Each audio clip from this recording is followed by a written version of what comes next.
Hello. Welcome to The Future is a Mixtape. I'm Dan Nowman Nicewander. I'm Jesse. I'm Matt. I'm George Callis, and let's start the revolution. Oh, we're getting revved up for it. We're yeah. in this episode. In this sweat box of the studio. Well, no climate change here. Only 106 degrees in Hollywood. Right. Skies are clear. Thanks so much, George and Dan, for joining us. Pleasure to be here. We really enjoyed this conversation. As sweating as we are, it was still quite a blast for me at Absolutely. least. So thanks so much. We hope you enjoy this one. Cheers. Cheers.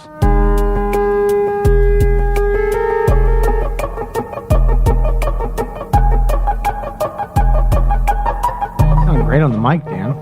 Thank you. Well, he's a professional. Oh, my. Well, that sounds great. I feel like I'm back in the womb. So it's so good to be here today.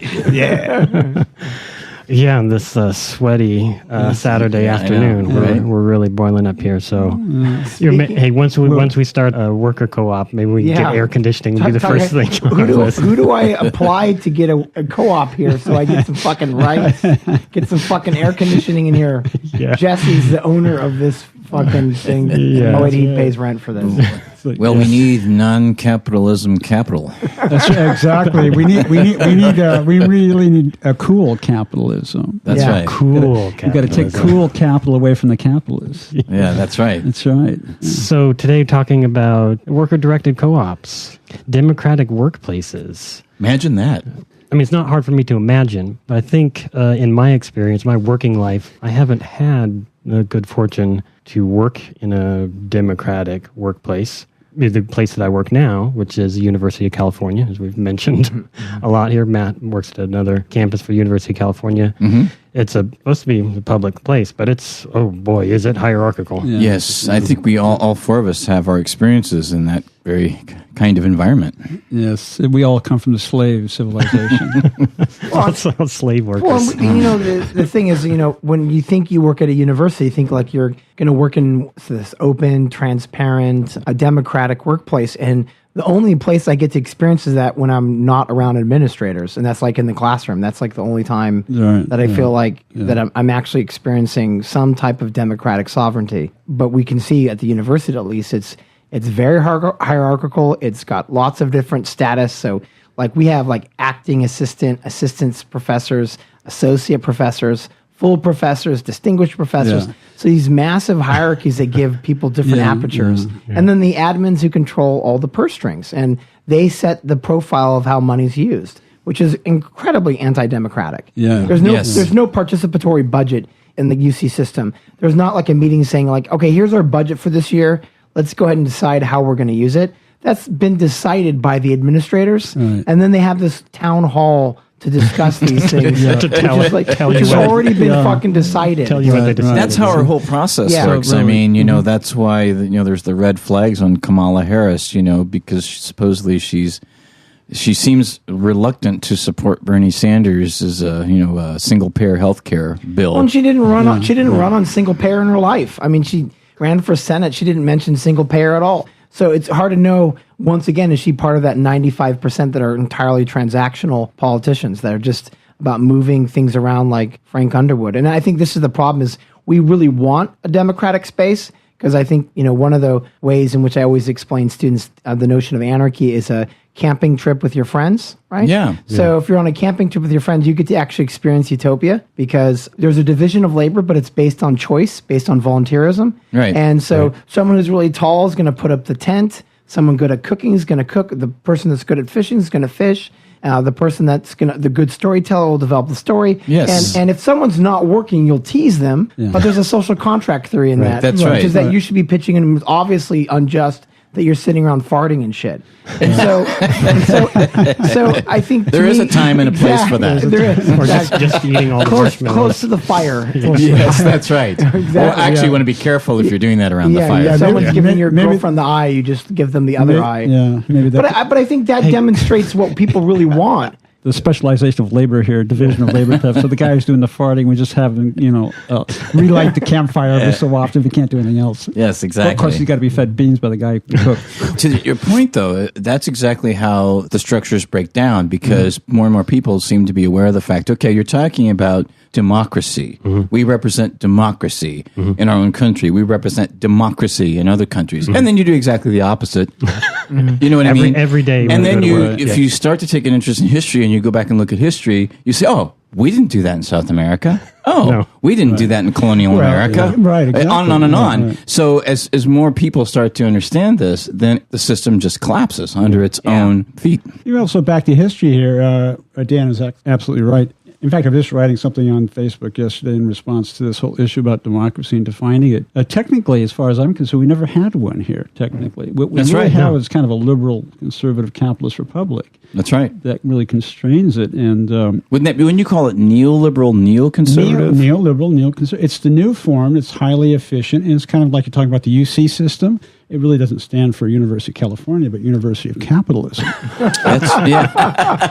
Oh my, that's perfect. Like man, like I'm gonna have CNN stands for Clinton News Network. Yeah, and, I mean, I'm going to have to it's- rework the UC logo. Yeah. It is so so obvious. people don't know. Yeah. Yeah. Well, and the notion that we're republic, right? We're not even a republic in the basis, because the idea of representatives are that they represent the people. But if the founding of the United States was based on white male property owners, it was already quite limited because they were quite frightened of an actual real democracy. Something like that was starting to happen with Bacon's Rebellion. Right. Well, Madison actually was the genius behind it. He wanted to constrain the rabble, which is, us.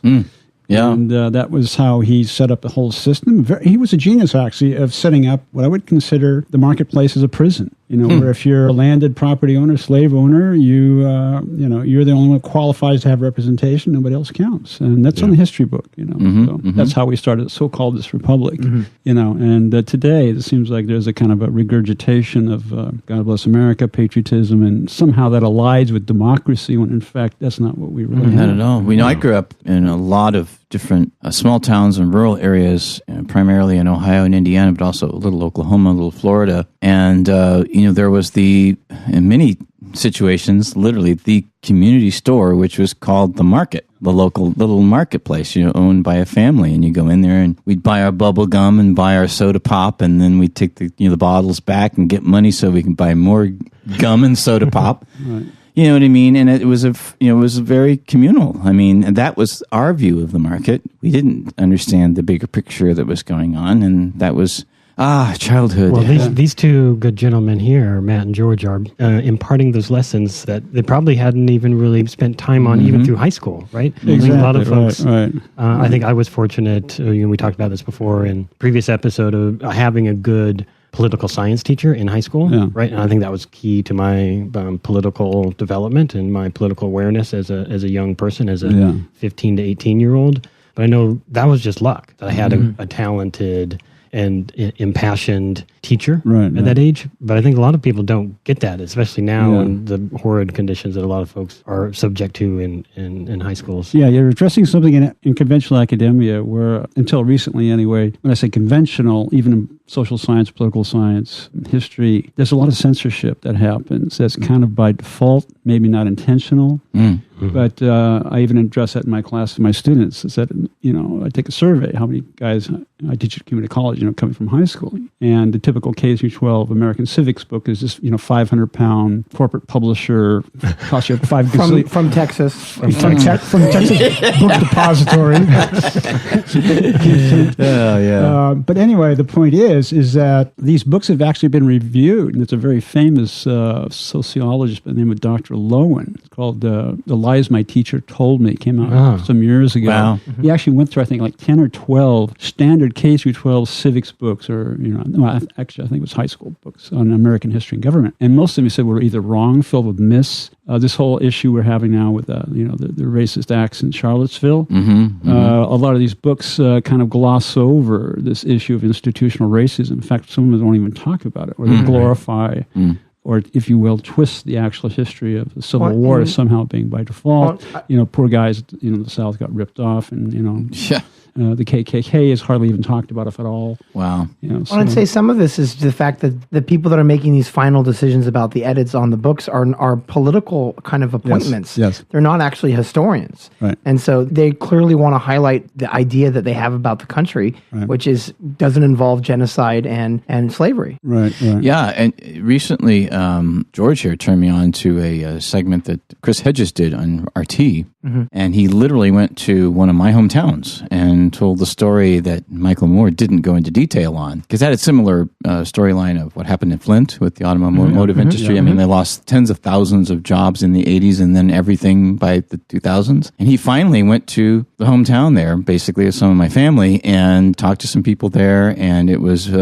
it was kind of an emotional thing for me to see that. Right. It's that somebody of that caliber has finally gone there to tell the story or begin to tell the story of what's going on there. And the irony, it's really kind of emotional. You see what the young people are going through, and the older people are kind of like, they're retired and they've got everything they need. Now they're also getting Social Security, including their retirement, when it's the young people that really need the financial help. And, this is the way the system is set up. You can't get that. And, and it's a very good example in there when he goes to Terre Haute, to the home of Eugene Debs. And I can tell you, growing up in that part of the country, did we ever hear about Eugene Debs in our American history classes?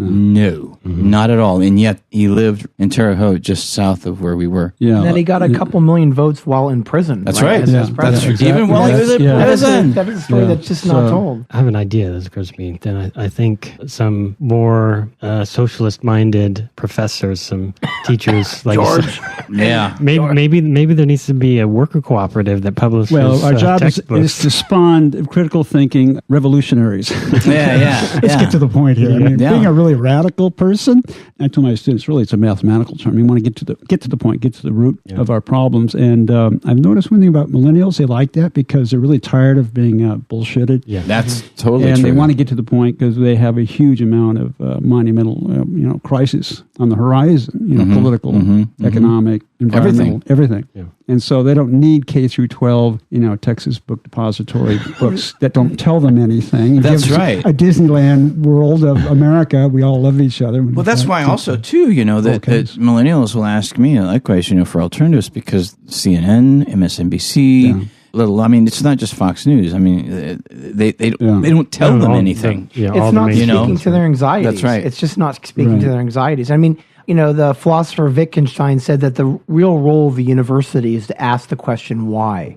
It's not necessarily to be indoctrinated, but it's actually to ask why, which, David Graeber said in his past is that college is about taking you back to your kindergarten years, where the sublime and the questioning aspects of who you are start returning, right? And you can ask those questions why. You're actually going back to square one, to asking the clear original question, back to Jesse's idea, experience with discrete professors that open your mind.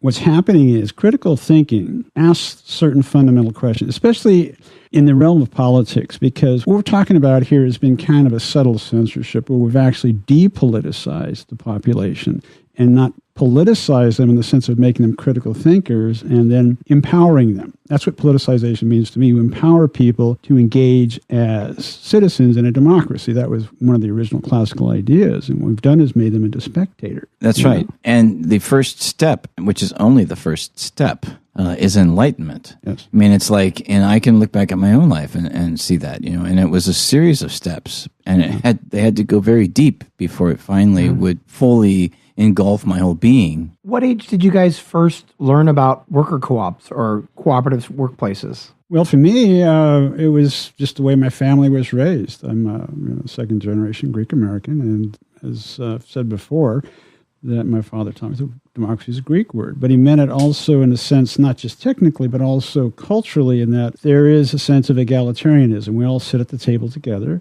We debate issues, and we're all engaging in politics, if you want to call it, the real type of politics, where we confront each other with a problem, and we have to work it out together. And what's happened with this system here, we have, back to Madison and what we talked about, conventional ways of controlling democracy and debate. what we've done is we've taken the debates and the politics and the policymaking out of the hands of the people and put it into like management, or we've managed politics. Right. That was Madison's kind of genius. And that's why the American federal system is really complicated. And I usually take a survey in my class and tell the students, how many times you vote? You vote for president, you vote for Congress, you vote for senator, representatives, you vote local. I said, you guys are doing a lot of voting, but you're not getting a hell of a lot for it. Yeah, I know. A lot of hoopla. A lot of hoopla. Yeah, I know. Well, for me, it's like, say, it was a process. I mean, as far as specifically to your question, it was Richard Wolff. I was actually a cameraman, one of the cameramen for his talk at the Musicians Union in Hollywood here, where we are right now. How long ago was that? That was 2014.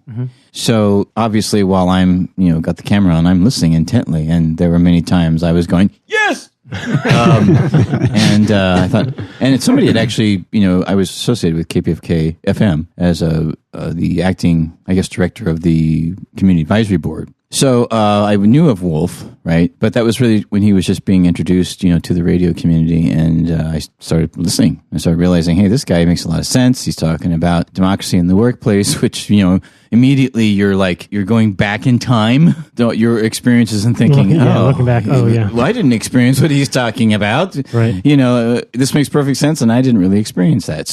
But reflecting back, really, I've always been a part of that. I mean, living in, like, say, Middle America, there were always family things, church things, school things. Then again in college, rock bands and music scenes, and this is all democratic and all community. Put it that way, all cooperative. Right. It may not always be democratic, right, but it was all very cooperative. So, seeing it for the workplace, especially when I, like millions of others, felt the impact of the economic crisis, 2008, I was looking for solutions, not the same old, feeling like I'm spinning my wheels.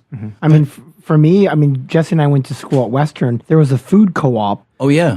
That like I felt partially invested in. I was like, oh, it's really expensive and they'll never survive. And I don't know if I can have solidarity for them because it's like expensive. I'm a college student. But it was an actual workers' co-op in Western, and it was a food co-op. And then I saw Capitalism, a Love Story back in 2010, I think it came out. And then it talked about Isthmus, this engineering company. And then Alvarado Bakery, which I definitely know is still open. And that was a co-op. And then later on during Occupy, I watched an amazing documentary I highly recommend called Living Utopia. It's a documentary on the Catalonian Revolution, anarchist revolution in Barcelona and Catalonia, the region itself. And I was just stunned by true solidarity and true democracy at the workplace, where the entire city of Barcelona was governed by workers for workers. There was no Leninist vanguard. The actual workers dominated every aspect of the workplaces. Factories, trains, carpentry, all that stuff was organized horizontally. And literally when people didn't have work, they'd show up, bring a friend, reduce hours by 5 hours, and then they would increase their productive capability and then have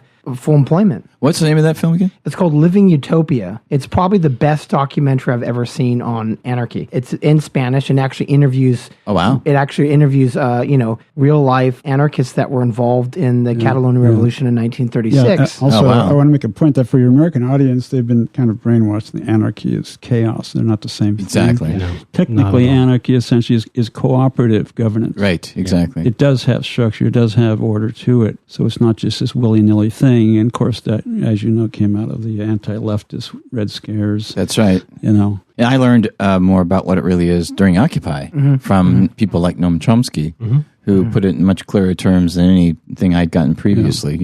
You mentioned that you saw that film at Occupy. Was that Occupy Riverside? Yeah, that was an Occupy Riverside. Okay. Well, I had seen it about a year prior to Occupy, but it was discussed more openly, and there was a film viewing of it during the Occupy days where it's shown. People were really thrilled by it because it was like a lost history of revolutionary socialism, which had been basically put under the boot by authoritarian communists. And so that history of anarchy, to me, is just really what a worker co-op is. Yeah. That's the purest expression of anarchy, is a worker co-op. And to tie back to what you're saying about as being a youngster and getting involved in things, getting involved in cooperative things. and it ought to be baffling to folks every day. It is to me. Like, why is there this very top-down relationship? I have to beg for a job. I have to go seeking for. Yeah. We were talking about this before. I got to start asking for a job. I got to like beg for, give me some crumbs. Or that's the way it appears to be. Or that's the way that it appears. But all the things that we love to do in the world, it seems,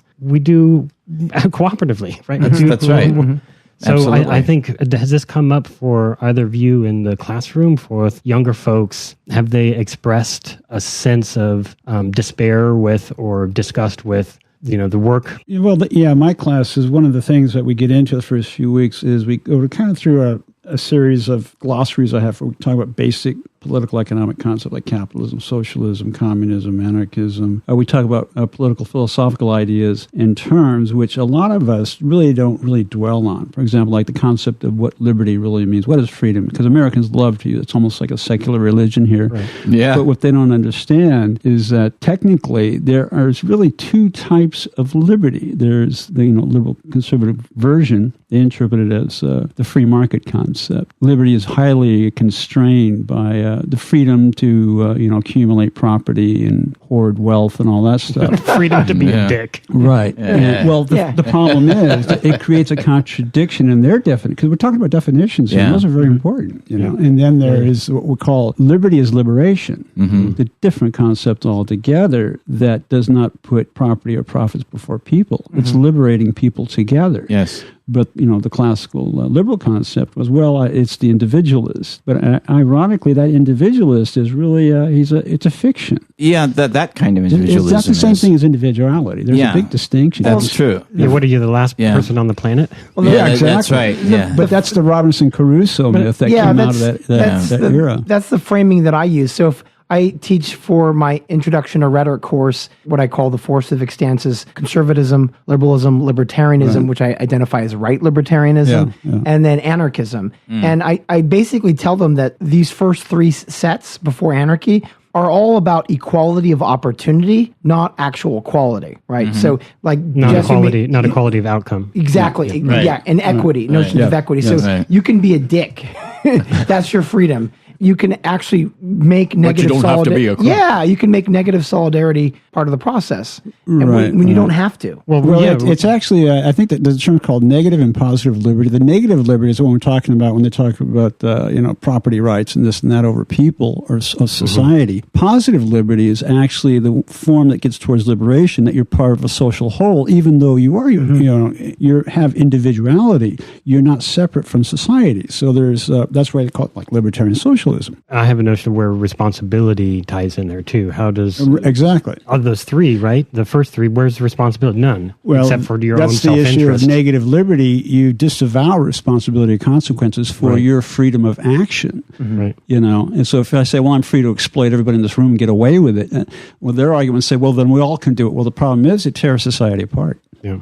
That becomes chaos. Well, the first 3 ideologies, conservatism, liberalism, and libertarianism, are all under the kind of framework of a racetrack, where liberals will say, we should have economic mobility, equality of opportunity, but the system right now is unfair, so let's try to put some weights on people so we can still have that racetrack.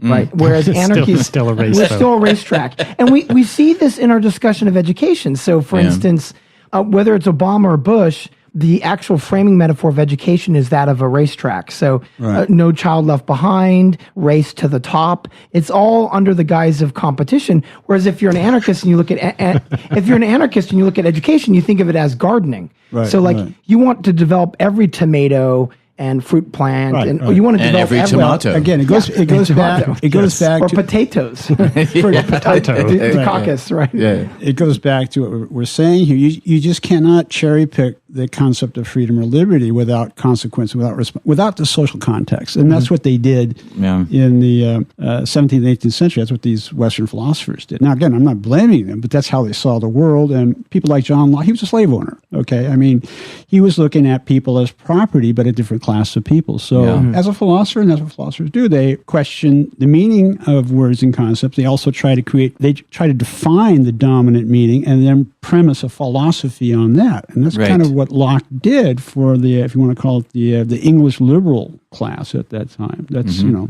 people like Adam Smith looked at the world and said, well, these are things called markets. They organize themselves. But there's also a cultural bias built in. Right.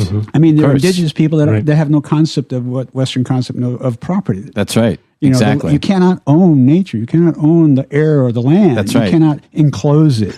That's absurd. It was. It was an absurd concept. And then, I mean, you know, then you come with Columbus and all these guys from the West come over and beat you over the head. And That's then they show you this piece of paper. And of course, you never saw this piece of paper. I tell my students, you know, this piece of paper, you know, it says on it some words called title to land. I said, I want you to take that piece of paper and give it to your dog and cat. Next time you're hungry, and see if that has any meaning to what them. it's actually worth. Exactly. That's right. Yeah. Well, this is where obviously education comes in, and you know, as more and more people become aware of not only history, but you know, even mostly current events, which also, you know, that becomes recent history as of yesterday. If you see how our media works, you know, so that's why it's important to. There's so much work to do, and we all have to be on it like every day. To start educating those around us that have just been kind of walking around in a dream state. So, what are the characteristical components to a co-op? Like, what are the functioning values of a co-op? Well, a co-op, essentially, again, back to the concept, to cooperate means that you're forming certain rules of engagement, if you will, in a democratic fashion, where, first of all, in order to consent to something and being, you know, ruled over within a group, the group first has to get together, define what the rules of the road are. How do we cooperate together?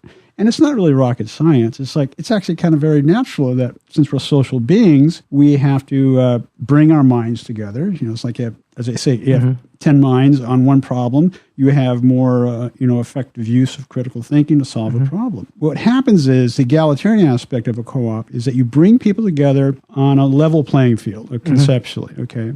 And I believe it was the former Greek finance minister, Varoufakis, he used a very interesting Greek term, if I recall, it's called isagoria.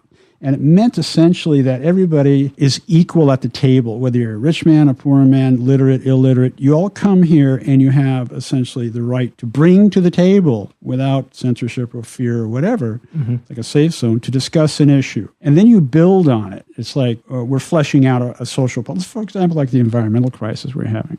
If we bring all the data together, all the people, and say, well, you know, our habitat, which we're participating in screwing it and it's hurting us, it doesn't make rational sense. Right. Okay, we ought to get together and do something. That's right. But the problem is that you have a system, as we know here, like climate deniers, you have the corporate propaganda that puts a foil in between the people and tries to divert or misdirect the issue, because if they're saying, well, capitalist system is part of the problem of human-induced global warming, and these people start saying, well, maybe we need another system that is habitat friendly so we can survive in our habitat. Right. And we have to change the concept. Yeah.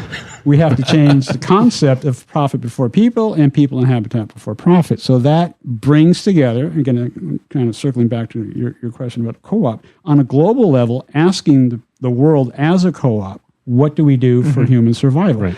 That means you cannot alienate everybody in this. You have to bring everybody on board because we are all intrinsically involved in this whole issue. That's right. It involves all of it. It's a global issue. It is a global issue. Yeah. And I think, well, the question, you know, you have to ask yourself what the initial question is, like, you know, try to get back to work our cooperatives because everything is connected to that. Yeah. But I have on the Now Man show, when I ask people, you know, about single payer healthcare, what's the question you go into to come to those conclusions? How do we get everyone covered? Right. So that's why most of the world has it, right? Because that's the logical question. Wait. Isn't the right question, how do we make it affordable? Well, that's what I was going to say. How do we get, the question became, in 2016, how do we get 20 to 30 million more people covered? That's not how you get single-payer healthcare. Right, even there, it's like Affordable Care Act. It's not situated in terms of universal rights. It's put into a market expression, so access, affordability, well, that's not rights. Right. And so your rights at a workplace aren't discussed either. That's right. It's just assumed that I'll have to listen to the boss or I get fired,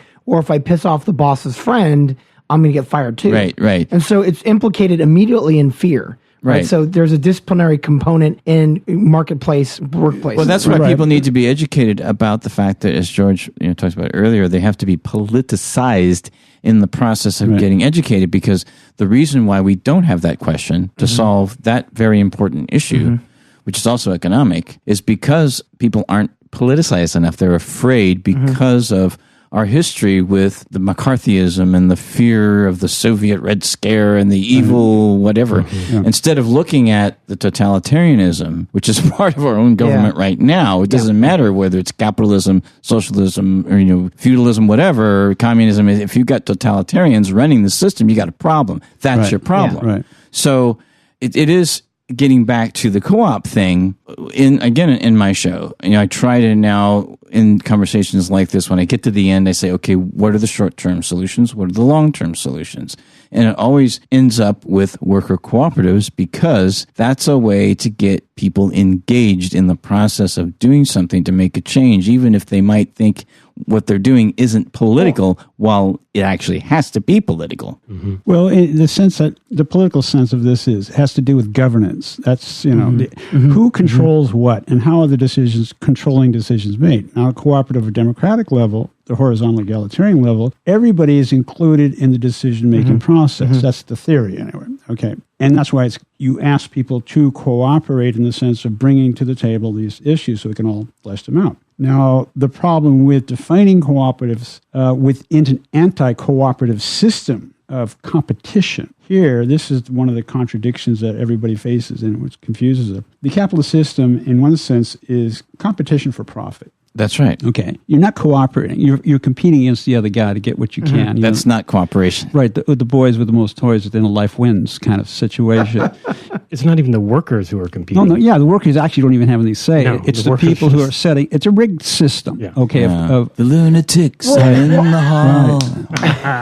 It's like corporate psychopaths, these kind of guys. Well, it's been a lot of very serious, research about these guys. What I think cooperatives offer, in some sense, is that you get to embody politicization at your workplace, because people are being asked to vote once every 2 or 4 years, but they don't have democracy in the everyday aspect of That's their life. right. So what good is it? Workplace governance by workers, basically. It's very simple concept. But you have organized rules, how you approach and everything. It's not, again, what really scares capitalists is that it really will work. And these guys tomorrow will be out of a job. That's right. And nobody will care about them. And all you have to say is one of two things. Either put your hand out and say, why don't you guys come in and join us at a co-equal level, or, take a long walk off a short pier.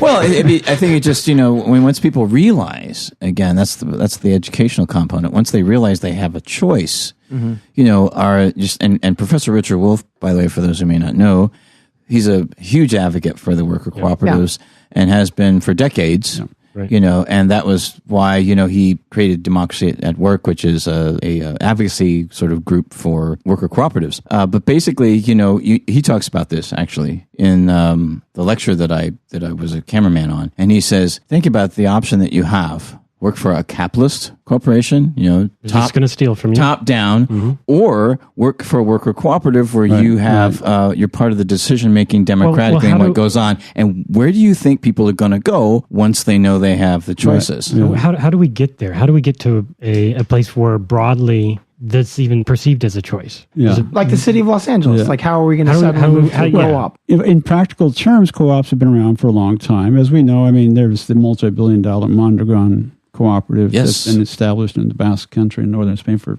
decades. So it's already proven. Okay? That's right. Yeah. Professor Garo Perovic has written a lot of very good stuff on industrial level co-ops in his book, America Beyond Capitalism. So the concept of serious, mature, democratic industrial organization is not utopian in the sense that, it's just pie in the sky, because what happens, a lot of capitalist managers will try to say, well, this is pie in the sky, don't talk about it. Well, if you do and say we can really do it, then it threatens their position, their class position. That's right. Okay, so there's deceit in all this argument. Okay, it's not an open, free debate where we put everything on the table and balance, the capitalist system versus the co-op. That's right. Or economic democratic system. That's right. Okay, because once you do that, you're opening the floodgates, and people are going to say, wait a minute, we have other options. Right. We can do other stuff. We don't have to do this. I have been a wage slave all my life. Wait, I don't have to be a wage slave? Come on. Well, I think, though, it's what's interesting about the times that we live in, which is why we're having these discussions, and more of us are saying, well, how can we actually do this? Right. You know what I mean? Is because we really are in a very deep political and economic crises, plural. You know, and people know it. And all you have to do is turn on CNN, like I was talking about earlier, and certain politicians by name, like Anthony Rendon. I'm not trying to be personal. Kamala Harris. Not trying to be personal. Hillary Clinton. Okay. Not a big deal. Well, it's not. But it's not personal. It's public. It's not. Yeah, I'm sorry. They're I'm sorry. impacting all Didn't of mean us. to be personal. Didn't mean to be personal. Okay, let's get away from identity politics. Yeah, let's get away from identity politics. But going back to that's why there is all these distractions away from what we discuss here as actual solutions, because they know those are real solutions. Absolutely. They know that once Absolutely. people understand what this is all about, that they are going to gravitate it's millions or the billions to those ideas. It's always been known. Yeah. Like it's not not new. This is why. Right. That's right. Why do you build a pyramid scheme unless you want to funnel power Right, to exactly. a limited That's a very good point. Yeah. That's right. landscape? Yeah. I mean, That's I mean, By design. This is the whole principle of the whole fucking foundational Yeah. design. Yeah. All of these interconnecting systems, right? That's right. Is to wrest power away from us. Well, that's why I realized, when I started doing the Now Man show, I wanted to do something in a cooperative fashion, and community access television was available.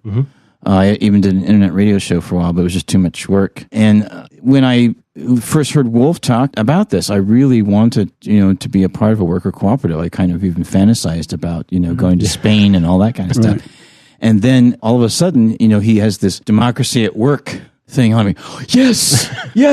and then there was a group in L.A. That their first meeting was at the beautiful Santa Monica Public Library, by the way. So nice. I had to get a card there, right? And so I met George there. Okay. And he also had, been a part of the Democracy at Work group in San Diego. So we got to talking about media and that kind of thing. We found out we were on the same page. And this creating, was a meeting for... Well, what it was the very first meeting of Democracy at Work Los Angeles. Oh, Democracy at group. Work Los Angeles. Okay. To just kind of get a feel for what people are into and all this kind of stuff. And when was this? What year we're talking? Ooh, this was last About 2 years year, ago, a little 2015, I think. 2015? I think it was 2016. 2016? It was 2016. So your collaboration is Yeah, quite it was in the recent. About a year it was ago. in the Yeah. spring or About a year. early summer, and so we got to talking. We realized we were on the same page. We wanted to do media Yeah. production and education, and it's like an ideal thing for me to be involved in, as a worker cooperative. So we hit it off immediately. We've had so much fun working together. We're just a bunch of nerds, into education and all this left political socialist stuff, and good music and film and comedy and blah blah blah, blah on and on. Yeah. Culture. Yes, and I'd already done It's called living a life. Yeah. Life. Yeah, so to me it was just kind of a Interesting natural things in life. Yeah. a natural. Oh wow, we're interested in the interesting things in life. Yeah, right. And for me, in an ideal world, I tell people in an ideal world, I use ideal. It means utopia, same thing. The Now Man show would be all arts, entertainment, music, film, philosophy, fun, travel. Maybe making some cool food. Stuff like that. Yeah, it's kind of the lifestyle of the 1%. No. Well, interesting culture. Yeah. Interesting culture. Not necessarily lifestyle of the 1%. Yeah, it would just be engaging in meaningful expression. Right. We don't have to be stressed out about the next paycheck. Rather than a 1%, it's just a post-scarcity society. That's right? Exactly. I mean, Right. a full developed human would do and be interested in the same things the 1% would be interested in, to some regard, arts, culture, entertainment, absolutely. and philosophy. Exactly, right. That's right. Yeah. Well, even Shakespeare understood that to some demented And extent. this is, we can all do that. We can all, yeah. We can all engage in the creative expressions and explorations that are natural to us before we become indoctrinated into this warped educational system, Right. and put through the grinder. We could all do this if we knew there was a choice, Right. If we didn't if we weren't just mesmerized by the lie that we have to beg and steal for God. every bit of inch that we get. And who does the most stealing? Yeah. The ones who already called have the most. The people That's right. the people that are getting something called profits. Right. Profits are theft, right? Yeah, I know. mean, Well, you're probably in the right direction in knowing who's who and how are they define that. If they're talking about that as profits or if they're talking about it as surpluses, Exactly. you probably know who you're talking to. Hey, that's a good. That's a good distinction there. Back to the being particular about the language, right? Exactly. Yeah. Like Yeah. if you if it is what money you're making from whatever enterprise, you're calling it profit. Oh, well, that's probably a good clue that this is a pyramid scheme. Right, This is a exactly, capitalist scheme. exactly. But if you're calling it surplus, okay, maybe there's some more egalitarian ideals at least at play here. Right. Exactly, and that's kind of how you're coming from Middle America. You have to know how to use language. Like Samuel Ronan, he came to L.A. We had him Skyped in on one of the shows from Ohio, and he grew up in the same area of Ohio where I was born. Also, Professor Richard Wolff, and a lot of interesting people. Actually, the more I find out, and we were talking about how to communicate to our fellow Buckeyes. You know what I mean? And he is in a very rural area. He's running for Congress, and you could say something like, democratic socialism, and people are like, I don't know. It's so squirmy. Yeah, exactly. But if you say really essentially the same thing, but you use different words, like, oh, what do you think about democratizing the enterprises? Or what do you think about democratizing the economy? And like, oh, well, that sounds pretty good. So you kind of have to wean people into, you know what I mean? Yeah. What things mean. And then maybe down the road you can say, and by the way, there's Eugene Debs and there's, Karl Marx and blah, blah, blah, blah. Right. That's absolutely analogous to what we were commenting before about the Affordable Care Act. And when you ask, what do you think of Obamacare? And like, oh, that's horrible. What do you think of the Affordable Care Act? Oh, that doesn't sound so bad. I know. And it's the same thing. You're talking about the exact same thing. So my question now to people would be like, well, what's more important to you, getting everyone covered or 20 to 30 million people more? Yeah. Well, that's why I think things like David Graeber's, we had mentioned this before. David Graeber's little essay. Are you an anarchist? The answer might surprise you. Yes. Yeah. So like a 5-page thing where he basically takes thought experiments about how when we are outside of the marketplace and exchanging communication and feelings, like let's say at a playground, the first thing that you worry about with your child at the playground isn't like, are they going to grab all the shit at the playground and put it in their backpack and run away? It's more like, if they bring toys to the playground, are they going to share? Right. Are they going to care? Are they going to care? I mean, that's basically it. And when you get in a bus line, are you going to cut in front of other people, or are you going to get in a line based on when you appeared? When you're at an ATM machine, are you going to cut in front of people? Because if you do all those things in those environments, you're considered a pathological person. But once the markets appear, suddenly that's okay. Yeah. Right. You're talking about David Swanson? David Graeber's essay. Graeber. It's called "Are You an Anarchist?" The answer might surprise you. It's the best introduction to anarchy ever. It's like 5 pages. But it works exactly in what you're talking about. Like if you just reframing, right? Yeah. All right, let's not use the labels. The label that has been warped so that you're scared of it, that you've been made to fear. Yeah. Right? Well, let's talk about what the actual idea is, right? What is the actual idea of Right. Well, it's like terms like democracy. Okay, a lot of people throw that word around, and they're not really clear on what it means. To most people, democracy means just what's called political democracy, political right. I have a right to vote. I have a right to free speech. That's right. I have the Bill of Rights. But FDR came out with his famous Economic Bill of Rights in 1944. Prior to him passing away, he actually gave roughly 8 economic rights, including the right to a job, the right to shelter, the right to food, the right to education. Came from the...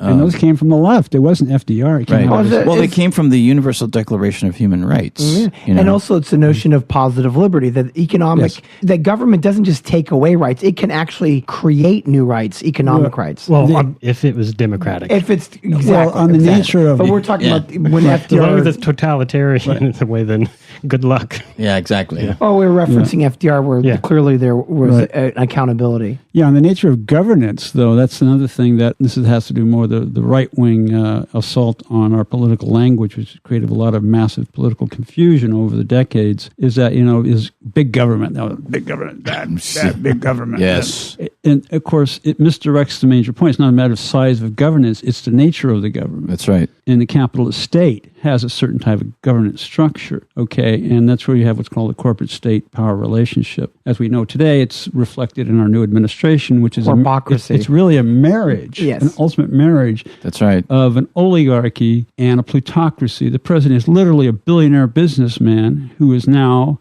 the sovereign leader of the United States. Right. It's like the ultimate capital utopia gone dystopic for everybody else realized. It's like the ultimate marriage of the capitalist state. It's the top of the poison pyramid. And the hypocrisy of it all is that the capitalists say, well, we don't want big government. We don't want regulation. Well, they've totally absorbed it. Well, I think that's one of the great things. If you can say there's anything great about Donald Trump, there's a couple of things. One is that it did shock, millions of people into getting more engaged somehow on some level, even if it was just to go to a protest in a city square or something. Right. But it also did bring front and center the kind of thing that had been behind the scenes. The oligarchy pulling the puppet strings. Now, one of the major players in that oligarchic society is actually the president. Oh, yeah. So that should be an eye-opening thing for one more capitalist people. party lost to another capitalist party. Yeah, and that's right. what really confuses Americans. and It's very confusing Well, to so all the- many all- Americans. the duopoly was starting to split. So all the things that Obama was doing suddenly were just these horribly violent things. So there was massive bombing campaigns under Obama, Yep. but everybody shits their pants over the mother of all bombs. And suddenly they're anti-war in a way they weren't when Obama. And I think that the lack of decorum is the best thing about Trump because it actually represents the corporate state itself, Right. which is vulgar and gross and grotesque. It And is. you finally have someone that actually represents how fucking gross your system is. That's right. And so it's more honest in a way. Right. That's right. It's In without that way, it's without a mask. Yeah. Without a mask. That's right. Good point. That shit looks gross. It does, without a right? mask. Yeah. But I think that's important, right? And I think this is what people are recognizing, right? And people Yeah. who were shocked enough to get engaged somehow, right? Yeah, the Phantom of the Opera took off the mask, folks. Yeah. Right. Well, I think it's the ultimate realization of a class system. And that's what, Yeah. back to Professor Howardson's People's History of the United States in his intro to the book, he essentially said that we've been given the myth that America is one big happy family, when in fact we've always had a history of class conflict and class interests that are different. And we just see it now in this new administration. It's the ultimate pinnacle Yeah. of class domination. That's right. This is so shockingly different than from Canada. Canada recently celebrated its 150th anniversary, and it was such a small celebration. And part of that is because, number one, they have health care. They don't need corpocracy. And also that multiculturalism is part of the foundation of their modern constitution. Absolutely. And so, you can't say we're, all exactly alike and that you can use the excuse of patriotism to blind yourself from the actual problems. You actually understand that you're actually a very diverse population and you don't all have the same. You just said the signal word to Americans, patriotism. We bring that issue up in our class. too. Russia, Russia and the U.S. are two of the most patriotic places, and you have to ask why that's so successful there. Yeah, but there is again another built-in contradiction. It's like this whole session we've been having is like an English class. We're just parsing definitions, which is necessary. But the whole concept of patriotism is turned on its head. You know, and I dare say even to some extent it's hypocritical because if Americans say, well, I'm a patriot, and I give the question to my students, well, where does it come from? Well, a patriot it's another Greek word. It means the fatherland, that essentially your homeland, our country. So it has this kind of really sentimental, nostalgic feel for people. And also has a sense of egalitarianism. Well, we're all American patriots. We love and defend our country. And then that's when I bring up the profit question. Is it patriotism or is it profits? Because in the capitalist system, can you be a patriotic capitalist and screw your patriotic workers? Okay, I mean, that's an old story, and that brings in the whole questioning of the system and brings in the questioning of what democracy really is. Well, this is the best moment in Capitalism: A Love Story, which is a kind of a messy, disorganized film, one of Michael Moore's less successful films, but he does the framing right. He says, look, there's these Americans that love democracy so much. They want to bring it to their workplace. So then it talks about the Alvarado Bakery. Yes. It's a one vote system. The $85,000 a year. You don't have to have a college degree. And it's horizontal in terms of its decision making. And then the Isthmus Engineering also, it's a one vote system. So it's essentially saying, let's take democracy and expand it as much as we can in the most egalitarian fashion. And that was the best thing in the film, but that wasn't the solution of Michael Moore's film. At the end, he just puts yellow tape around and says, we need more democracy. But he doesn't say, well, actually, we should transition to co-ops. That's right. It's the middle of the film. But now we have the opportunity to tell more stories, which is one of the things that Arete Media Productions, our worker cooperative, wants to do, is we can tell more stories now, and we can promote the already existing stories with the documentaries like Shift Change. There's also another documentary solely about the Emilia-Romagna region of Italy, which the short of the long story there is 30 some years ago there was this government law passed called Morcora Law, and for instance, if you lost your job, you get the equivalent of all your unemployment all up front if you knew like 10 other people who wanted to start a worker cooperative together, and then they would provide you with all these resources. So an incentive to create a co-op. Well, Exactly. Essentially, it's pooling people's unemployment to an investment fund. Right, Okay, right. which makes sense. You put people back to work and you get them to form their own enterprises, and that makes common sense. And capitalist corporations have tried to get rid of that law, but it's been so successful, I don't think it's why going to would they happen want to now. do that? Why would, Yeah, it's because not in the and that not and in- would they so wanna do that? creating a documentary Back to about why, this whole. yeah. So obviously, it's an extensive story. I haven't had a chance to see it yet, but obviously, there's a lot of worker cooperatives because they have the most now in Italy of Yeah. any country. So it's an extensive story. So you have a documentary now where all of that is put out there for people to see more and more stories. Right. So we want to continue to do that as well. So your co-op, Arete Media, which you guys co-founded together and brought on other people, part of what it wants to do is educate people about co-ops. That's right. Well, Other co-ops, not just yours. We're doing it actually in action. We're doing it was a practical experiment. So okay, let's put it into practice, and that's what we've been doing. We started building it up. We went through the motions of forming an LLC.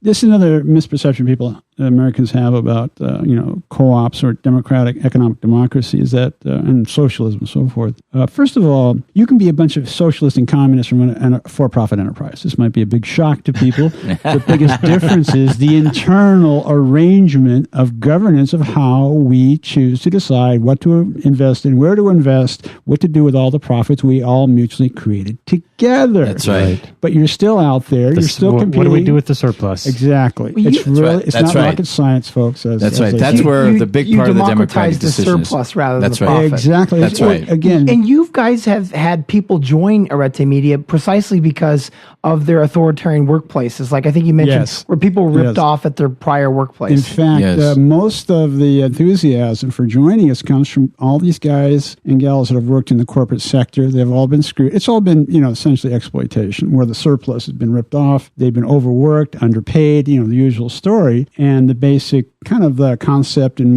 institutional model of a co-op for it to work is you share the work and you share the wealth. That's right. And the political side, the governing side is, well, how do you set up the rules of sharing work and sharing wealth? Again, it's not difficult. Well, It's it's also very important. When I recently put together a series, just our initial series on worker cooperatives, and it ended up being 3 parts. It might even be 3 more. It might be another one. Might even be a 4th part. And I realized that there's so many different types of cooperatives. People need to understand that they're not all what we would call worker cooperative in the context of one worker, one vote. You know what I mean? That kind of thing. Right. So, and Professor Wolf does a really good job of distinguishing this kind of an enterprise as a worker self-directed enterprise. Mm-hmm. And I like the way he did that because, it's worker cooperative, but it's one person, one vote, democratic process. When I was in the corporate world, of course, I didn't know what the term would be in the cooperative sense, but it sounds like a great idea, right? To share stock, employee stock option program. It sounds like, hey, they're sharing, the profits with us. Right. But it's a whole different thing when you have, let's say, 10,000 shares and the CEO has, 10 million shares. Exactly. That's, that's it's not a one vote, one voice No. system. Yeah, and you're on the stock market itself, which is already problematic. I mean, you have degrees of co-ops. You have the credit unions. You also have housing co-ops. Right. You have childcare co-ops. Food co-ops. So it's an attempt at democratizing it, but there's Right. different strata of democratization. That's right. The question is how do you make it scalable? Because one of the critiques about co-ops in general is that it's going to get priced out of the market, right? If you set up a co-op, it won't survive because it treats its workers well, and therefore it won't be able to compete with certain price points. Yeah, you can't just pay your employees nothing or Well, the thing about it is, I think when you have a system that is pirated as capitalism is, and it literally, I mean, I experienced that as getting back to the Chris Hedges RT program about my mom's hometown in Indiana. That's a classic example of where capitalism. I mean, it becomes so pirated that it devastates the economy of your community. So when that happens, then suddenly a worker cooperative that brings jobs into the community becomes very appealing, and you have no problem paying people more money because you want them to live well, because you're basing it on people right. and the relationships that you have you're with basing them. it on their need. That's so this right. is where you're changing the whole concept. In the capitalist system, the way they teach MBAs is they focus always on the profit bottom line because Right. that's what they're taught to look at. Right. And they manage accordingly because their job is to manage worker labor power to extract as much as they can. And of course, they get a portion of it and the rest goes to the investors. So what you're doing is you're throwing that whole theory That's right. out. And if you had like a co-op MBA, or what I call a red MBA, you're bringing the work. No, the workers are self-managed in the sense of the governing structure. This is where the politics come in. They're empowered through the one vote, one one person process. That's right. But also, what's happening is they're learning a new culture of cooperation, egalitarianism, and it's also part of a social psychology. It's not just a bunch of numbers that we have to work together. The term is called solidarity. Yeah. Okay, Right. that's another thing. And again, it's a word that Americans understand, but they don't talk a lot about it.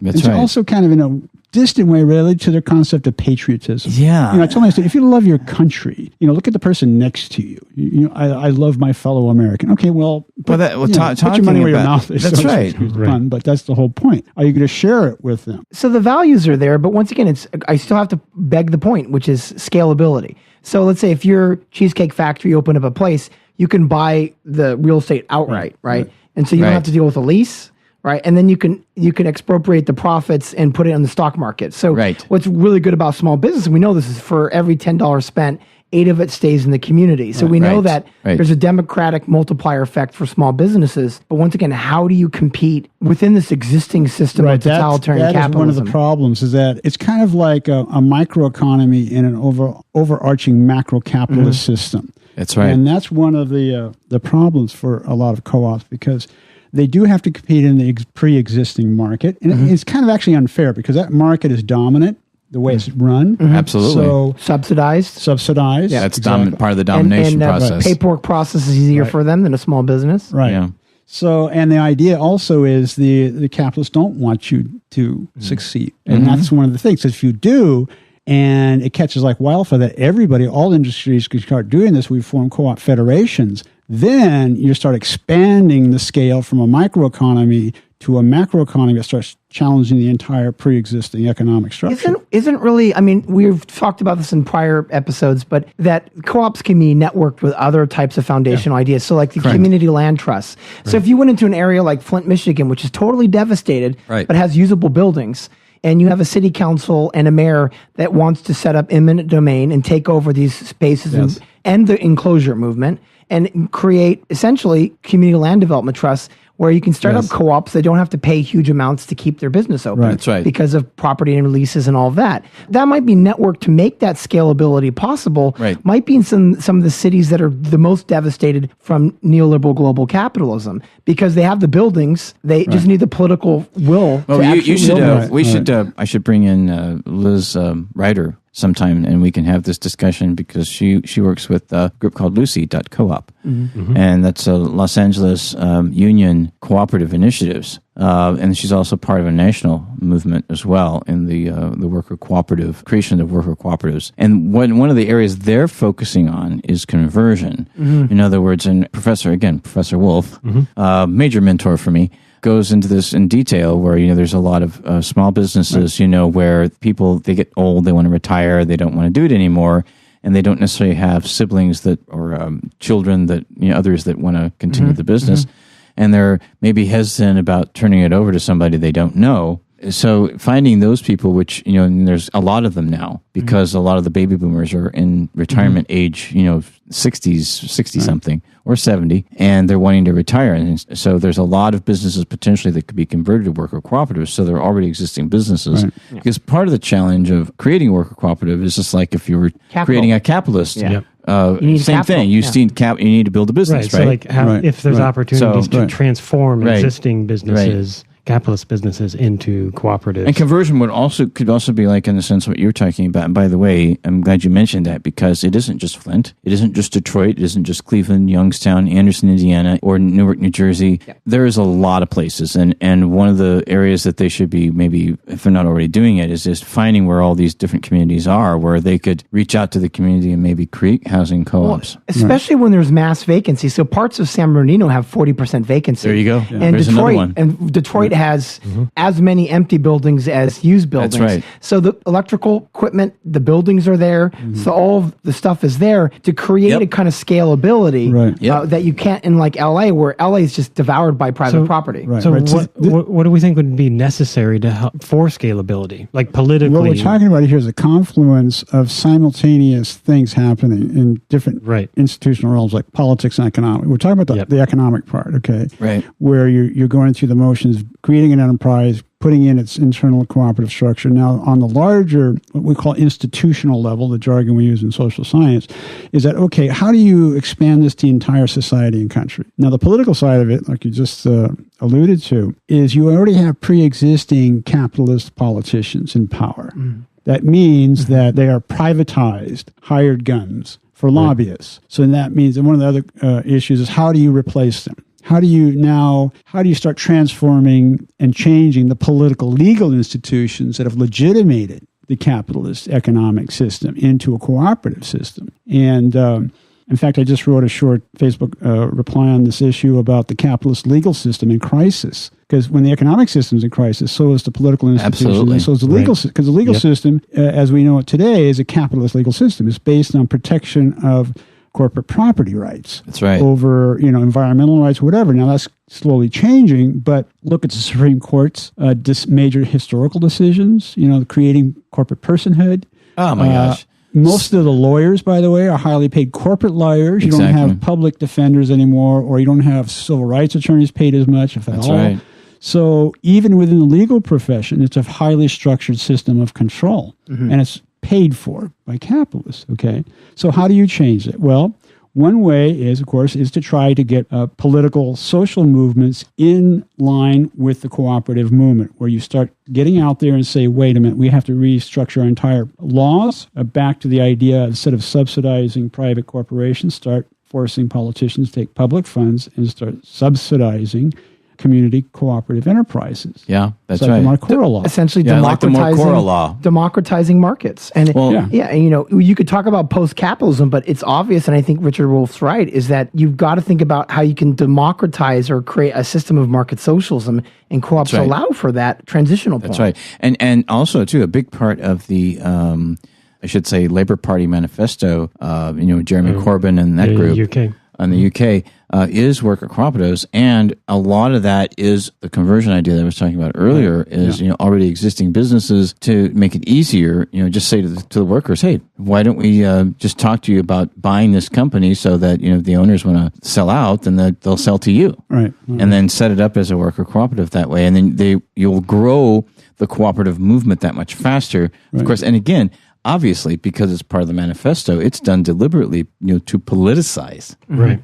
Right. So you're saying cooperative movements for democratizing workplaces, but also has a political component. Right. We have the democratization of the economy, but also our true democratization of political institutions, because to me, they're two mutually inclusive, two mutually supporting systems. When we talk about, again, democracy means two things to me. Political democracy fused with economic democracy. What we've done in the neoliberal era and the classical liberal era was to separate the 2. By the way, that's why a lot of econ students are so confused. Because, no, I'm serious. No, I know. I believe me. I know. If you take a typical conventional microecon course and a macroecon course, the word power in politics doesn't appear. That's right. Really? Because it's called I mean, I know, it's but- called neoclassical economic theory. It's monoculture. It's a monoculture It came now. out of, I think, the mid to late 19th century, and the idea was an argument really against Marxian economic critiques of capitalism.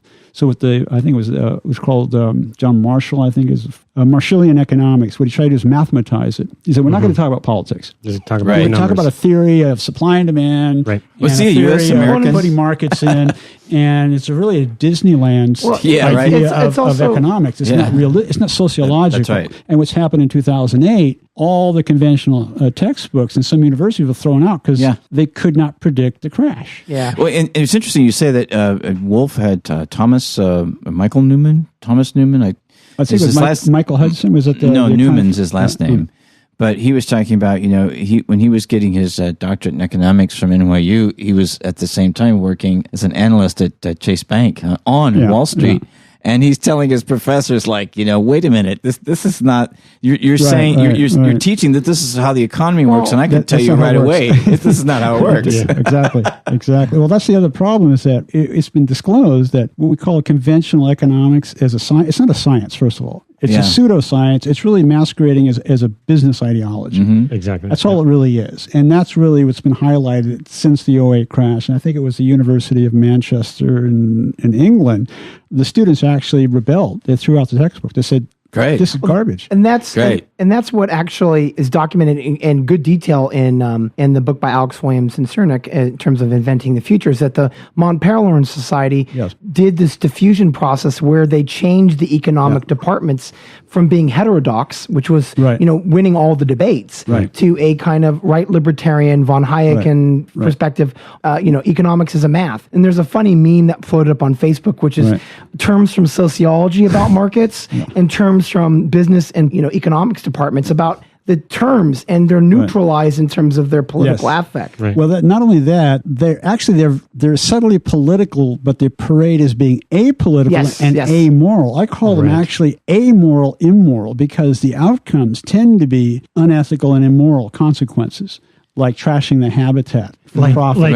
Right. And then rationalizing it with economic policies that hurt people, and all sorts of things, just so you can make profit. Exactly. And like tripling tuition fees. Yes. Right. So you're talking to go back to the original pun about where we work, the University of California. It's University of Capitalism. It is. I mean, and this is how it became that. But we're learning it's ideological too. It's psychological and ideological because it's not just a science. It's capitalist business because I saw how a multi-billion-dollar nonprofit with a relationship with the federal government to guarantee student loans, I saw how that culture even was taken over by the capitalist culture, 100% capitalist culture. So I saw the downward spiral of all of that, what was creating all that debt, which obviously socialist countries, they don't have those kinds of systems. They can't work there. Back to your point specifically, you see it you see the evidence of it. You see the symptom of this every time you interact with an administrator in one of these institutions, and they're driving towards metrics. Right? It's all about the numbers and the math. All about the math. And the sociological It's like standardized testing. Exactly. If you just apply math to it, somehow it legitimizes. It's not true. No. Well, it's not true at all. That's right. And the framework is, within the administration, it's the same neoliberal logic, which is, let's talk about college affordability or access. Let's not talk about universal rights to education as a public right. Or the universal good. Yes. Right? They'll say college is great, but that is going to have to come with tuition. And the reason why they don't want to talk about free tuition is because it will aim an arrow at their own income. That's right. Personal income. Because if it's a public good and if it's tuition free, then we have to start questioning the huge amounts of money they get annually. Right. And they don't want to do that, so they just defer it to the neoliberal logic. Let's see. I'm trying to gather what is the moral of this conversational story. I'm gathering we need to radicalize the capitalism sucks. Fucking sucks. We need to radicalize the youth. It sounds like burn the shit down. We live in a capitalist social order. It covers all our major institutions: social, cultural, political, economic, and they're all in crisis. And that's what's happening. Well, and I think identifying what the problems are. I would just point out that is why we are all sweating through our shirts right now. Right. This is literally why we're sweating through our shirts. You can't afford a real studio. Oh yeah. I can't afford a real studio, and it's fucking ruining the planet. Right. The planet is melting, and I can't afford. I'm getting one of my favorite new T-shirt, all sweaty, all soaked. You know what this is, right? Sacrificing. Do you know what this is? Sacrificing for capitalism is literally killing the wheelbarrow. The red wheelbarrow barbecue. Do you know what this is? It's a reference from Mr. Robot, right? You know that. Yeah. See. That he passed the nerd test. I'm telling you. Remember, there was third season coming out soon. There was a napkin from this restaurant, and then that was the notepad or whatever that Elliot wrote the code on to take down the evil corporation. That's the connection. So I have to mention that since we're on the radio and video over here it's too. Literally sweating from capitalism. We're sweating through Bernie Sanders' unicorn. This has now become a good lecture on my I wear this shirt every Saturday. This entire studio has become a sweatshop. I know, right? I know. We're not paid anything for this. What's worse? We're not paid anything for this. Yeah, well, it's like love. It's love, and it's great being here with you guys. I mean, I think, like on my TV show, I always go back to try to, in these kinds of discussions, end with short-term solutions and long-term solutions, because I want people to start thinking about that while we have the conversations of, it's great to go. That there's a way out of the cage. That's right, exactly. We can't just complain and have another grievance movement. Because when people ask me on social media or wherever, face-to-face, like, well, Dan, what solutions do you have? Okay.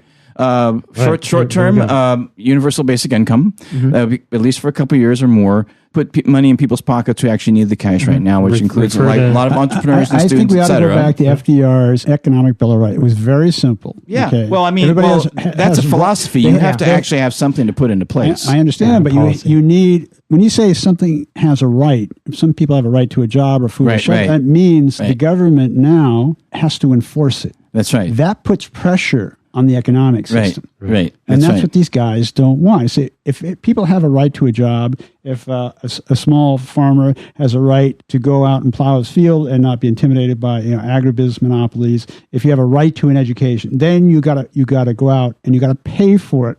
Well, we're already paying for it. The problem is it's not going to those institutions. It's going into Betsy DeVos's billionaire handbag because she's trying to privatize everything, which is also being refunded to Bill Gates. That's why she doesn't know anything about education, but she has friends that do. But she's just trying to do to education what her brother did for the military-industrial complex with Blackwater, just drain that cup a little bit more. Well, there's something appropriate about Prince and his, was it Black? He's changed the name so many times. His mercenary.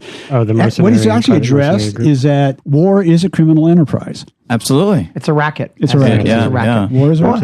I think the argument that just came out, as an article came out, that was I think a Harvard study that said if we did basic income now, would create $1.5 trillion of revenue in the system. And because we know currently the best stimulus system in the United States is unemployment checks. Absolutely. For every dollar that's spent on unemployment as a check, $2 of revenue is created. Right. So is that more than Social Security or disability or anything? Well, I wasn't looking at. I think it is because it's from the CBO, and the CBO says that is actually the best use of stimulus is unemployment checks. Which, if you just extend that to universal basic income or opening Social Security for everyone, let's just take off a list. So we'll start with universal basic income. Okay, universal health care. Universal health care, I think, would be part of a permanent solution. Long term. Again, what we're trying to do right now is short term. I think would be. That's why I was saying short term. I think would be universal basic income because we can if we grow worker cooperatives, then we'll need that less and less. Well, you're talking about phasing in the system, and that's what that's you're building alternative institutions, which does require. But single payer, I think, would be a permanent because we're seeing that already. That's a part of a long term permanent. You want to phase down and out the capitalist system over time. As what is his name? Well, I would be willing to do it overnight. One of those guys said you're going to reduce capitalism so you can strangle it in a bathtub, something like that. What these guys said psychologically. Well, there is an argument to say UBI to some extent because of automation, and that's only going to accelerate. But within the capital structure, as long as capitalism exists, there's no doubt that we should have UBI as part of that matrix. Right, but as long as work exists, we should fight for worker cooperatives for the work that humans need to do until we can automate majority of the drudgery away. I came to that conclusion based on the fact of just from personal experience of what I know, how time consuming it is to actually create a worker cooperative, and a lot of that has to do with getting to know people better in the relationships that you have with people. And I know that can be done at a faster pace than what it's been done before because of Occupy. And through networks and federations and alliances. Open source we're going to take the language back from the capitalist MBA types who always talk about innovation. Innovation. Yes. Be an entrepreneur. I think actually those are good concepts, except we're innovating in the wrong direction. We're innovating global warming. We're terraforming the fucking earth, and we have no idea how it actually works. We need a left-wing version of radical alternative institution innovation that's creative, that is healthy, that is sustainable. And it's enlightened. Enlightened, so rational, ethical. Imagine that. Wow, what a concept, So this list you're taking Let's off. continue this list. This is fun. That's right. So you can right now, when you listen to this, you can get a pen out and paper and write all these things down. Here's some innovative ideas. That's right. So what we can say to you people out there in America, we want you all to get all your collective minds together, and we want you to help create a new economy. That's right. And Okay, you're free to do it. Go brainstorm And like so crazy. we've agreed that UBI, worker co-ops, universal health care. What about community land trust, right? Get rid Community of this land fucking trust. Well, that treat that's real part of estate the- as utility. That's part not of as a profit right. mechanism. That would be like a housing co-op. Yeah, well, that's That's what exactly you're what it is. basically talking about. Well, and once again, we can have the communities we want without the gentrification, Right. without the Right. homelessness. That's right. Where you have just Right. empty buildings right now in LA that are empty because no one can afford to live in them. Now think about universal, free, clean, sustainable energy. So now Yes. we're getting There we into go. a really interesting area. So you get rid of fossil fuel. Mm-hmm. Okay, you start phasing that down and out, and then you get into really creative energy development. What sources can we use? And universalize it also. Well, there's technology that there just needs to be. In other words, there should be worker cooperatives creating that technology so it can be put to use. As an example, Well, there is this source of energy. There is this source that we know is going to be around for about 5 billion years. yeah. It's creating the sweatshop right now. Here comes the sun, Well, and I say it's all right. We know if the political will's there, you can do it. So, for instance, in And Germany, now you're talking about changing the political with the institution. political will of people, Some money out of politics. seeing the That's obligation, right. Put people in. which is Politicize them. in Germany, these for-profit systems and the communities that were governing energy in Germany just got taken over by the public. Yeah. And they vastly accelerated Yes. renewable energy in Germany. Right. That's so right. they already get some more solar power in Germany than we get in the entire United Right, States. right. So I and they have have a- no goddamn sunlight. Right. I have a question about sometimes undermining in an ethical way is what you have to do, just because that's sometimes how it is. What do you think about cryptocurrencies? And you're talking about because that is a way you were talking about earlier about how math was used. Okay, now you're getting into creative financing where public banking, Cryptocurrency. Well, what I'm saying is, cryptocurrencies. you were talking earlier about how math has been used in the educational system of economics, and I remember that from school. Amoral and for immoral. and it put me to sleep every week. Math is what I do to balance my checkbook. I don't want to do it, But the cryptocurrencies thing, it's interesting. It's an interesting way that is starting to undermine some parts of the economy. What do you think about that? The question is, right now, the cryptocurrencies that people are talking about are still based on values of deception. Right. And someone wants to make a buck off of it. Right. Now, if It's we were just to, speculation where at this if point. we're There's- taking this democratic Pyramid. trifecta of community land trust, universal basic income, worker co-ops, and extending it to universal health care, right? And then we could also talk about credit unions that create a currency within the counties. Right. So you have a card where it creates a kind of currency within the community, kind of Right. like a kibbutz. Right. And so you Right. could create truly co-op credit union banks in your county or in your city, and then that would generate a kind of cryptocurrency on its own using a card system. Well, So- that's interesting because there is the North Dakota Public Bank. Yeah. And there's a growing group here in California. I've met some of them, trying to get some people on the show eventually, creating a public bank here in California. Yeah, my friend Lauren which- Steiner. That would be huge. My friend huge. Lauren Steiner is a big advocate for I know Lauren. a state public bank. Yeah. And she's talked to John Chang, who's running for governor, one of the many neoliberals running for governor. He's listened to her, which is, idea of creating a bank for the state of California. So I think what we have the start of here, and I think, we're going to have to wrap up here in a few minutes, but I think what we have the start of here is maybe the next layer of policy directions, like the next wave to carry forward an idea that we've set in a couple episodes. One is this democratic trifecta that we talked about in our conversation with Franz Pierre in episode 15 about universal basic income, community land trusts, and worker co-ops as a networked kind of arrangement about work. But also in terms of short-term solutions, if we look back at episode 13 where you talk about this thing that we called the Slingshot 7 as seven policy notions that for short-term change to ramp up towards all of these deeper things. And get us to the golden square, right? Which is universal rights to food, shelter, education, and healthcare. A lot of the Universal Declaration of Basic In Rights, fact, Article you 25. can probably call them institutional baselines that would cover everybody, which is doable, by the way. I mean, this is not absolutely. pie in the sky Absolutely stuff. doable. Yeah. That's right. Absolutely All of doable. this is doable. It's pre-existing doable. We already have the resources Exactly. now. We just have the horrible distribution of them. That's right. It's not. I mean, we are throwing out 50 to 40% of our food. There's no reason why anyone should be hungry ever in California. Yeah, that highlights That's right. Anywhere. structural problem of capitalism. Besides exploitation, it's highly inefficient and wasteful. And That's to say another the myth least, in the right? Econ 101 books about Yeah. efficiency, which is a nebulously vague term. Well, and if, It's inefficient system. and if you take away the surplus labor and the environmental damage, capitalism isn't profitable at all.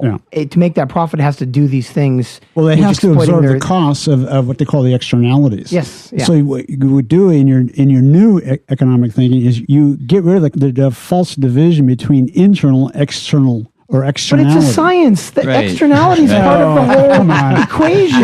It's a perfect science. It's just we put this thing that we don't like in our math called a fucking externality, and suddenly it's still a science. Yeah. By the you way, there's know- no such thing as a Nobel Prize for economics. That's yeah. a big myth. It's Well, that's a actually big- the Swedish Bank Prize. Exactly. But they, I thought folded it economy in. was supposed to be exact and Yeah. accurate. Nah, it's all a prestige thing. Yeah. Come on, We'll just Nobel. call it the Nobel and just slide that in there. Yeah. Well, I've had less faith in it after Obama got the Nobel Peace Prize, and then Yeah. and then Said he war has. 500 times in the Yeah, speech. I know, right? It's crazy. Really? Was that the count? We said now, war we 500 now times? in America, we're giving out, and in country as well as the world, we're giving out awards to people that actually should have the opposite award given to them.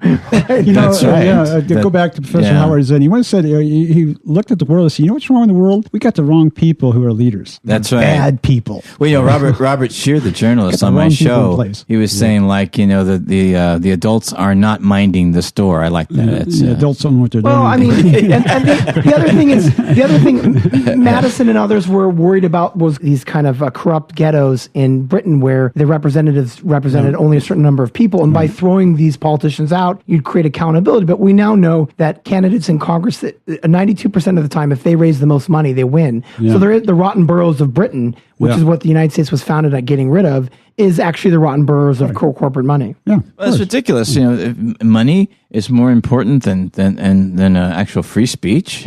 What? That doesn't even make any sense Well, if it you is think about speech it. now. It's speech for the 1%. It's a super being. But we need to take more responsibility to let people know. Hey, remember in the use of terminology, the bottom line. What is the bottom of a human being? If you cut them off, That's not at the- something that if you want to put cut on a them off pedestal. at I the don't think, legs, right? It's the asshole. As a matter of fact, you want to do the exact opposite. Right. Well, the most bones in the body are in the feet. Yeah, we're so back maybe to our there's- original division of labor: the kid with the fart and the fire. yeah, I know. Right? Well, Yeah. and to take us out back to your mentor, Richard Wolff, to give us a little bit more ammunition about worker-owned cooperatives. Imagine a workplace that was not organized with a tiny group of people at the top, the board of directors, the major shareholders, the executives, who make all the decisions that all the working people, the vast majority, have to live with, always having to do what they're told, always having to be the bottom of a pyramid. Imagine a different arrangement where workers were themselves part of the decision-making apparatus, where workers genuinely were also their own bosses, something most workers say is something they would love. Imagine a workplace organized democratically so that all the people who work at a place participate in making the decisions that, after all, they all have to live with. That was always the idea of democracy, that the people affected by decisions make them. And so if we really believe in democracy, don't we need to have it at the workplace? The place where we spend most of our adult lives, 9 to 5, 5 out of 7 days of every week? That's where democracy belongs more than anywhere else. That's where it matters the most. And yet we've not allowed that. We've talked for 2 centuries about democracy where we live, in our neighborhoods, in our communities, our cities, our towns, our nations. And it belongs there for sure. But how in the world can we expect there to be democracy in the political world if we don't have it in the economic world on which the political world sits? If we want real democracy anywhere, we've got to have it where we work. And that means changing the economic organization of our enterprises that produce the goods and services we all need. From the top-down, hierarchical, undemocratic capitalist way to the cooperative, democratic organization of enterprises that we've long needed and that the current crisis puts on the agenda for right now.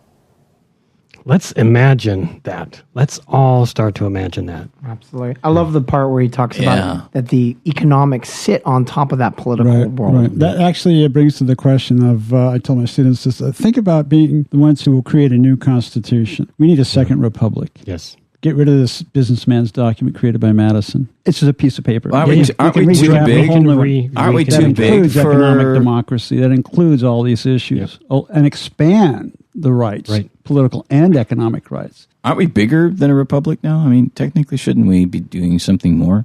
We should. We should. We have well, a lot of and history. we ought to We be have a lot of thinking. history under our belt, and there's no excuse. And we have- responsibility-wise, we need to be thinking globally. And, Yes. Absolutely. technologically, we could do so much more than a republic. I mean, in terms of yeah. voting and voting process and Oh, yeah. aggregating information and creating representation. I mean, Absolutely. we should think about going back to the Democrats of Athens, the notion of a lottery. I would put on the table, number one, get rid of the Senate. It's nothing but a House of Lords. And That's have right. a National Assembly with a direct referendum. And there's a whole restructuring of the entire electoral voting system that could be streamlined, made really democratic with participatory democracy. We have the technology for it. Proportional representation? or just a lottery, Proportional or representation? just a lottery, which is what the Democrats of Athens talked about, because they were very suspicious of republics in general because of snake-tongued oil salesmen. Right, exactly. And so we could have a much more just outcome with just a lottery system. We do it right now. It's called, the jury duty service, right? So you would have a much better system of representation. Yeah. So, People need to be educated about, to know that gerrymandering is not a person. right. For instance. Gerrymandering. Yeah. yeah. Well, thanks so much for joining us. It's great Yeah, to have thanks you on. for George being and Dan was great. Yes. Thank you so Yeah. much for joining us. Thank I you think- for inviting us. It's fantastic, you guys. I think we've opened up some pathways here to a lot of potential conversations. I hope we can pick these threads up. Let's continue later. the creative discussion. Well, I think we have a cooperative relationship here. I want you guys to come back to the Nailman show as well. Oh, yeah, that would be Absolutely. great. And we'll That'd be put great. the link there for our interview with in discussion with George and Dan for the Nauman show, which we were on, I think, just 2 weeks ago. 3 Yeah, weeks that's ago. right. Yeah. That's right. And we're working on. We got a lot of stuff in post production, so bear with us. great. Okay. Yeah. If you want to join the discussion, there are lots of places you can find us. All the normal places you suspect on the internet. One of which is Facebook at facebook.com/thefutureismixtape. At our website, thefutureismixtape.com. On Twitter at Future Mixtapes. You can send one of those old emails our direction. Just email us at thefutureismixtape@gmail.com. You can even find The Future is a Mixtape on Instagram. You can see the cover art that we do each week. We do unique cover art each week for this. Does it have genitalia on it, or is it? Because I remember blacking out at one point. Well, until next time, thanks everyone. Thank you. All right. Thank you. Take it easy, folks.